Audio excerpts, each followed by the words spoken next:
tulad po ng mga martir. Yung ating po mga banal na ating pong ginugunita po ngayon, San Pedro Bautista, San Pablo Miki, at mga kasama pa, ano po, habang sila ay nililitis, habang sila ay nasa pagdurusa, ano po, pagdurusa ng pasakit ng mga kalaban ng ating pananampalataya, hindi po nila iniinda ang sakit.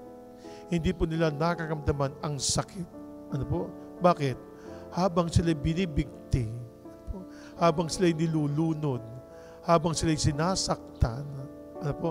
Sila po ay nagdarasal, nananalangin, Panginoon ko, ikaw na po ang bahala sa amin. Kaya nung sila ay nalagutan ng hininga, agad-agad sila ay nadala sa langit. Muli mga kapatid, dagdagan pa po natin ang ating mga pagdarasal, ang ating mga pananalangin.